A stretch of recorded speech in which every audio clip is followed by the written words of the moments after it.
Mesdames, Messieurs, bonsoir et bienvenue au 21 de ce dimanche 14 février 2021. Une co-présentation de Nadine Yambou, Innocent Nazir. Good evening, Innocent. Bonsoir, Nadine Yambou. Good evening to you as well, viewers. Thanks for joining us on this 8 p.m. Bollywood newscast on Equinox Television. Top story of 1 year after the Darbu massacre in the Dogamantu division of the northwest region of the country. Nothing has been left to be desired.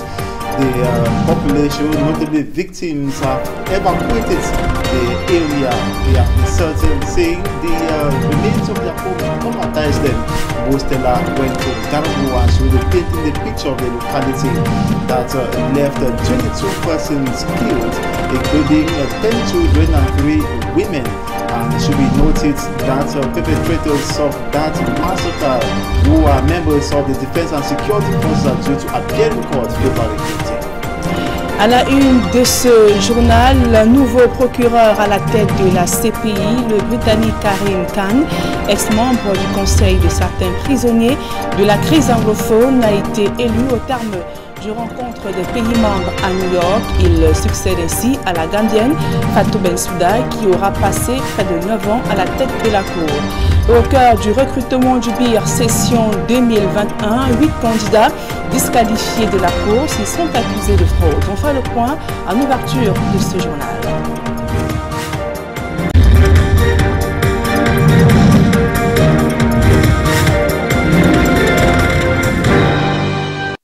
Mesdames, Messieurs, une fois encore, bonsoir et merci d'honorer ce rendez-vous de l'information sur Equinox Télévision.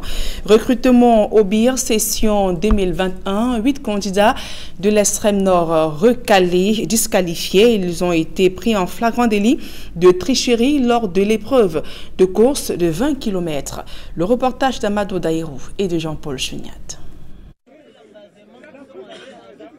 La mine déçue et pleine de regrets. Ces jeunes Camerounais tentaient par la tricherie de se faire recruter dans le prestigieux corps du bataillon d'intervention rapide. Mais leur recrutement s'achève ici, à l'arrivée de l'épreuve de course de 20 km avec une charge de 20 kg sur les épaules.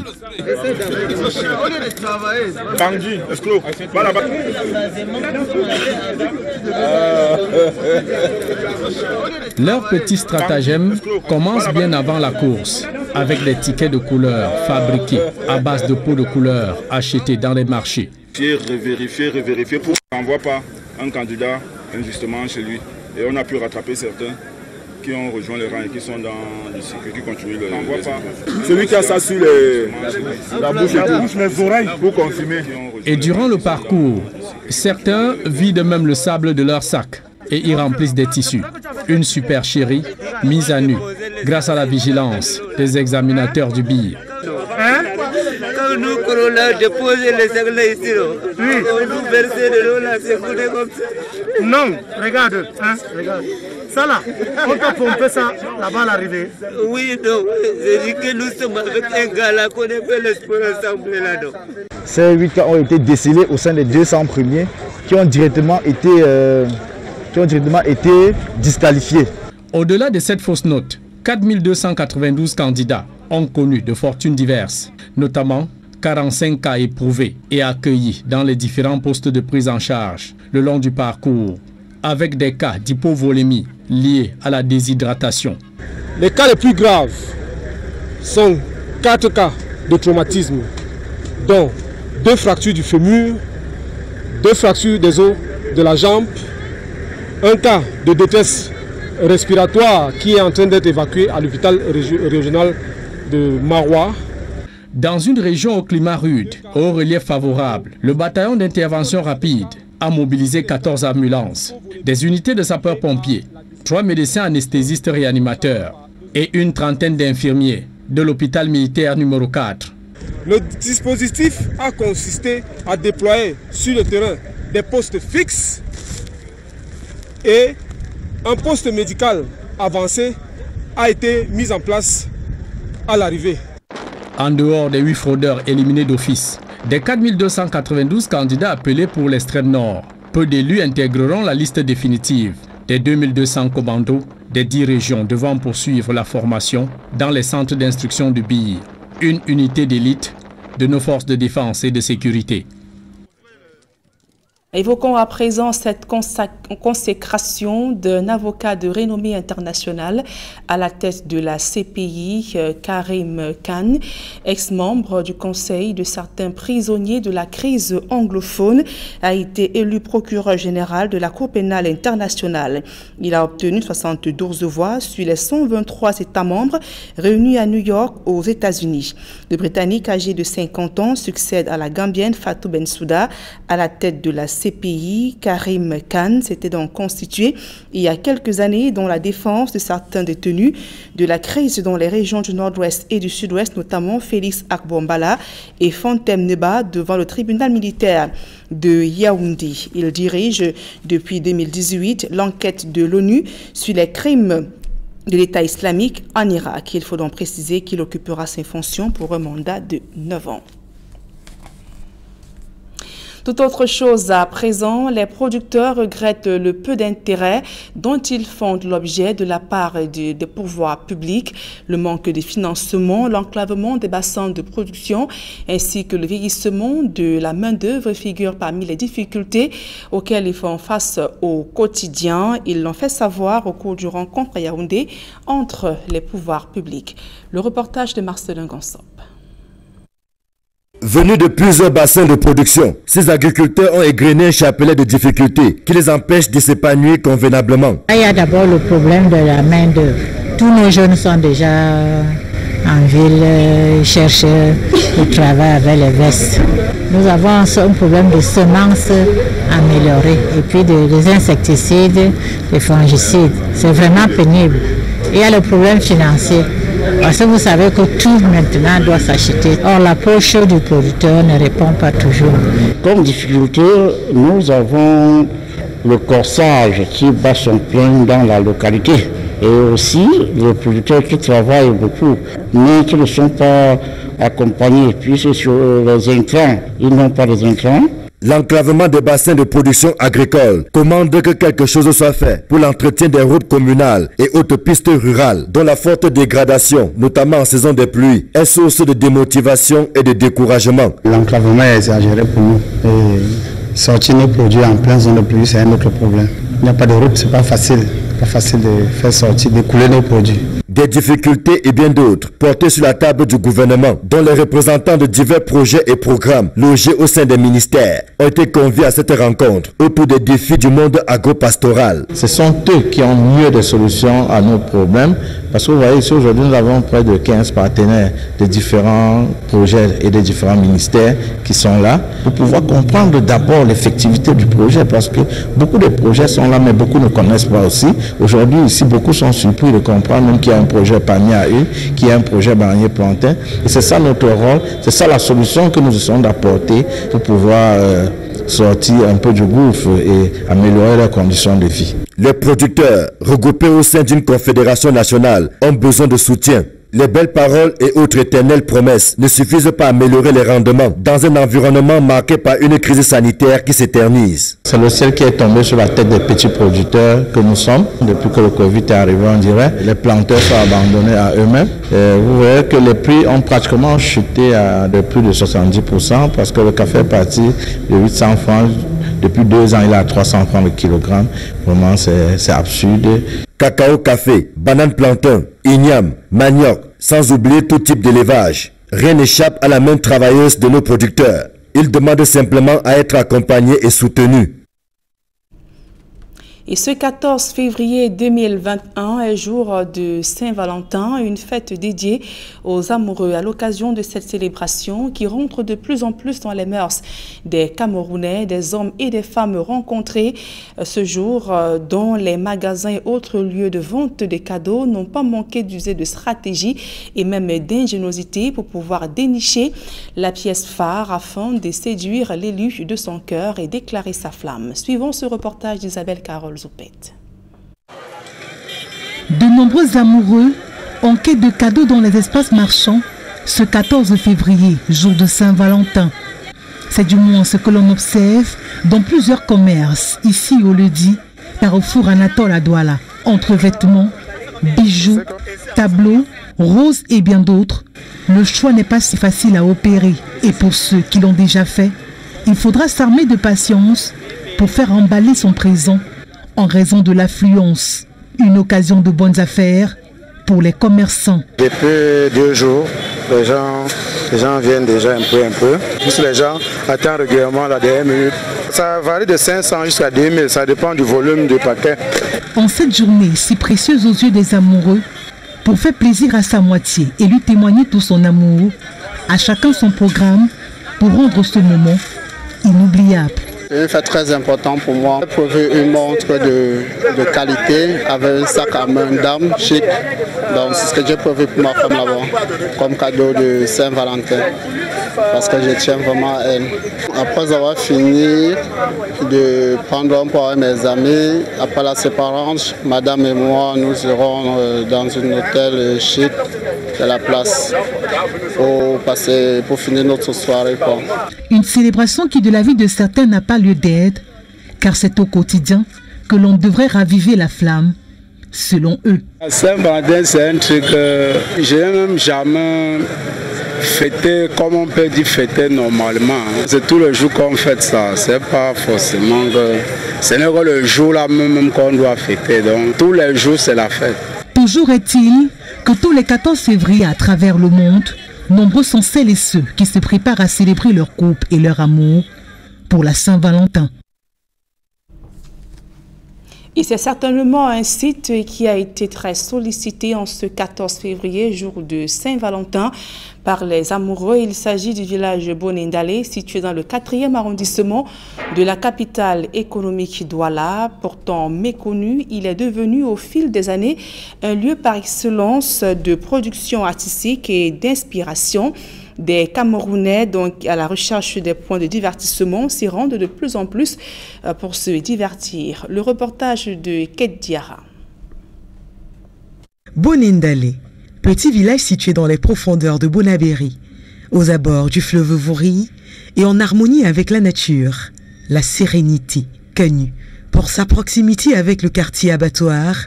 Le village est aussi réputé pour sa fraîcheur, provoquée par la conservation de ses arbres, mais surtout pour sa proximité avec les artistes de tous bords, une proximité qui lui vaut aujourd'hui le surnom ô combien révélateur du village des arts. À un moment donné, il y a eu le foisonnement des artistes, il y a eu à une époque une quinzaine ou une vingtaine d'artistes qui vivaient ici. C'est pour ça qu'on a baptisé le village d'artistes. On est arrivé presque à créer un village qui est devenu le village des arts. Et donc, il fait que les gens y viennent, aussi viennent d'ici que d'ailleurs. Et les brassages des populations s'est fait avec les gens, les habitants de Bonindale. Donc, les gens sont habitués maintenant à voir des gens arriver et partir. On a fait du théâtre ici, on a fait des concerts, on a fait un festival de musique. Si une grande quantité d'œuvres d'art exposées dans les musées du Cameroun et de quelques pays dans le monde proviennent de ce village au décor de livres d'histoire, son lien avec ces artistes a quelque chose de poétique. Il faut dire qu'avant, ça remonte à bien longtemps. Moi aussi, j'ai vécu ici à Bonindale. Et Bonindale, c'est un endroit d'inspiration, c'est un endroit calme, paisible, c'est un endroit de créativité. C'est un lieu propice pour la création.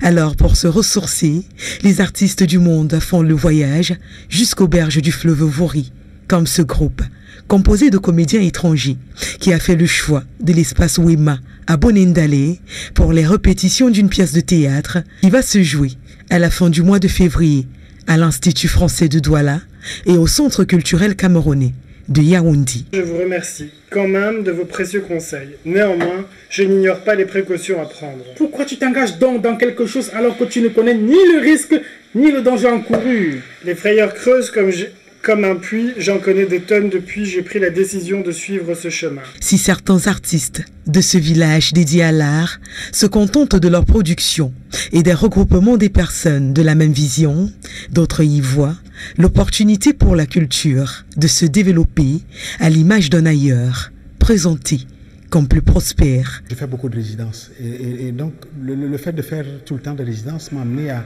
me poser la question de savoir pourquoi on ne pourrait pas faire ça chez nous. Et donc l'idée m'est venue de là et quand j'ai obtenu cet endroit, je me suis dit que j'allais y monter un programme de résidence qui consiste en quoi? C'est un lieu où les gens peuvent venir parler de leur travail, réfléchir sur leur travail, échanger, trouver d'autres personnes qui sont là, mais que ce soit dans un cadre, que ce soit avec une certaine convivialité. Alors la mayonnaise prend.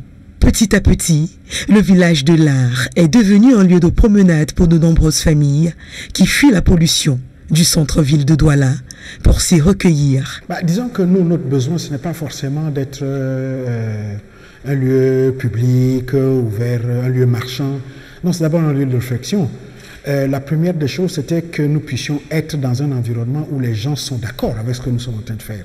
Et ça, c'est acquis. On est presque surpris de voir le nombre de personnes qui arrivent ici, généralement le soir, pour venir voir des peintures sur le mur, pour venir s'asseoir, observer l'eau, voir les éclairages qui sont dans la cour, etc. C'était très surprenant. Ça a beaucoup de jeunes. Il y a beaucoup de jeunes qui viennent, et c'est souvent des jeunes et quelquefois des enfants qui amènent les parents ici. Si vous n'y êtes pas encore allé, c'est peut-être bien le moment pour vous de vous rattraper.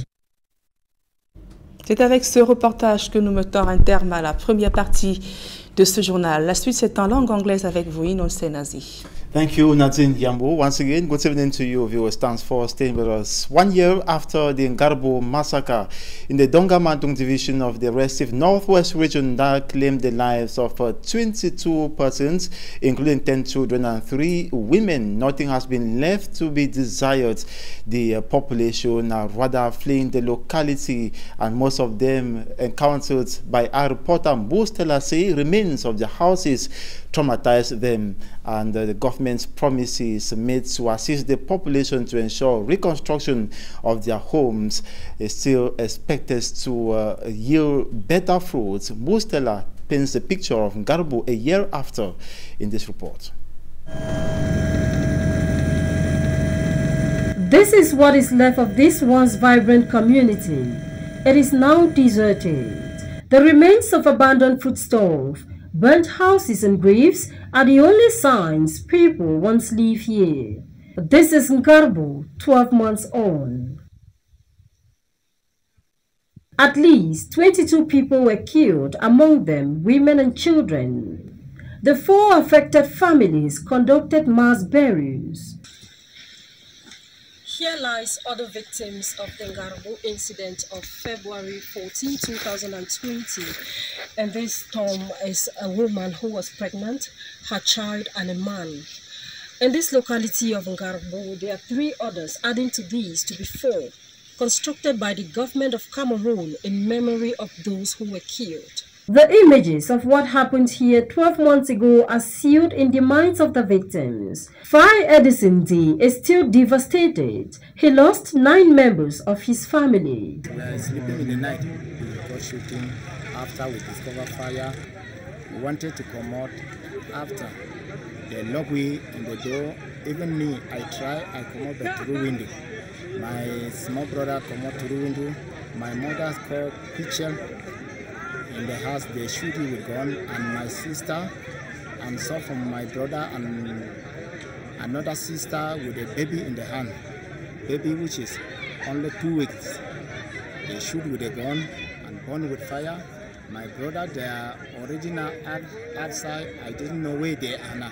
So I'm talking now with tears because I lost up to 9 people. The Defense Ministry had shifted from the initial position of denying the army was involved in the Ngarbo killings after the Commission of Inquiry published their findings. The government also resolved to exhume the corpses and give them decent burial. A request rejected by the people on grounds that it was going to be disturbing.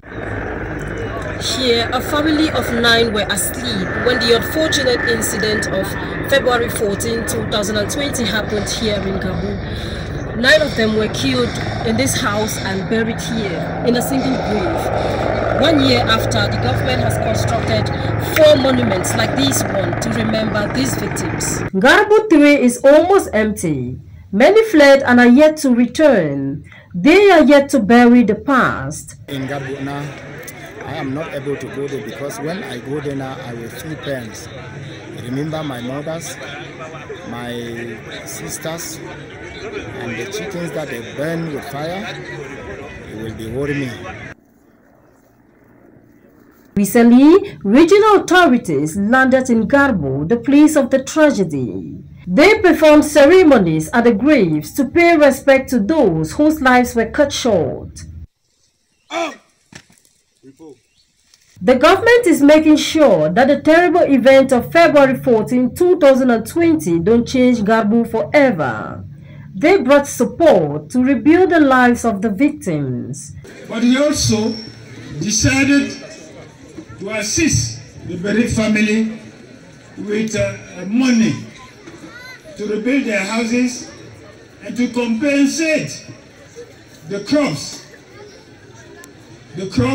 and the animals that were killed from the census that were carried out by the commission led by the SD of Donald Mantu.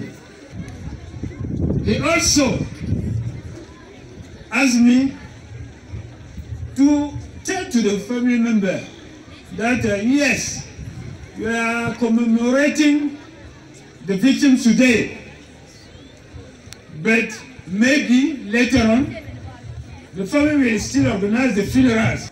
The future of our nation is bright, provided we rely on our government, we rely on our head of state. We become from the grassroots to the highest level peace builder, peacekeeper. Even as they receive this assistance, their tears still flow. 1 year since the tragedy, the verdict of those arrested in connection with what is today known as the Garbo massacre is still awaited. The affected communities want justice. Thanks so much, Mo Stella, with that in-depth report of Garbo a year after the massacre. And it should be recalled that perpetrators of that massacre, who are members of the National Defense and Security Force, 3 of them, undergoing serious charges. They are attending to questions being posed them, notably by defense lawyers of the victims of the Garbo massacre. And the case started, that was in December. It continued in January and it's been postponed. They will be reappearing in court. That will be on February 18th, 2021.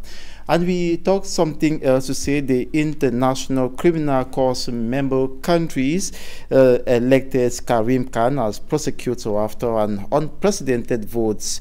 The vote of February 12, 2021 at the United Nations headquarters in New York followed a contentious process that initially tried to reach a decision through consensus. Karim Khan was a pillar of the banned Anglophone consortium and had also assisted the defense team of the detained Anglophone leaders. Khan, the UK national, was a legal advisor in the prosecutor's office at the International Criminal Tribunals for the former Yugoslavia and Rwanda. He also served as defense counsel on various cases at the International Criminal Court, the Yugoslav Tribunal, and the Special Court of Sierra Leone. He is currently the head of the UN Security Council mandated investigation of crimes committed by the Islamic State in Iraq. Khan's term will begin in June 2021. We talk about this sad story. One of the CPJ member of parliament is no more, and he is safe to die in the space of 3 months. Details inform me, Armstrong Sana. It was a crowd of family members, Muslim faithfuls, and a host of members of parliament that gathered at the Bois de Sanche cemetery to bid farewell to Honorable Djibrila Kaou, brutally taken away by the cold hands of death few months into his 3rd mandate at the National Assembly of Cameroon. The demise of Honorable Djibrila Kaou is described as a great loss for Cameroon by the special representative of the Speaker of the National Assembly, the Right Honorable Kavayege Djibril. C'est un coup dur pour la famille, mais c'est un coup dur pour l'Assemblée nationale. It is a great loss for the family and also for the National Assembly. Accept the heartfelt condolences from the House Speaker and the entire National Assembly. Et de toute la Chambre entière des représentés ici. The Speaker's representative also revealed with deep regrets that the Honorable Jibrila Kao is the 5th member of parliament who has died since the start of the 10th legislature. En 12 mois, we have lost 5 members already in just 12 months. Nous avons déjà 5 qui nous ont quittés. A man described by his colleagues as a development-focused member of parliament. And today is a very bad day for the National Assembly and Cameroon as a whole. He was a lot into what we call education because he is somebody who has educational institutions, and he was making sure that Cameroonians are educated. He will do a lot to improve the way education is being managed in the country, and somebody who was a lot into health care services because he's somebody who also has worked at the level of the Minister of Public Health and the Director of Public Health, and you know he's not giving to everybody. So he was somebody who was into things that would affect the people directly. So we were so proud of him, looking up to him, but it's unfortunate that God called him to come and rest. So we remember him for a lot of things that he has done positive for the country. Colleagues of the opposition as well as those of the ruling CPTM party also remember Honorable Jibrila Kao as a unifier. I'm a member of an opposition party, but the way we work together, we never thought that we are belonging to another party. He was working with us as a brother, and particularly he used to invite us to work hard for the future of this nation. He was a father to me. He stood by me all the time with a fatherly advice. À chaque fois, il me disait, mon fils, laisse comme ça, mon fils, laisse comme ça. Honorable Jibrila Kao is member of parliament for Mayo Chanaga South in the Fano region of Cameroon. He died after a long illness in a hospital in Douala. And that report ends this 8 p.m. bilingual newscast on Equinox Television. Thanks so much for watching. Do stay put to programs on Equinox Television. Coming up next, La Vérité en face. Nazi Yambou, bonsoir à vous. Merci Innocent Nazé. Fin de ce journal, mesdames et messieurs. Merci pour votre aimable attention. Tout juste après ce journal, votre émission phare, La Vérité en face.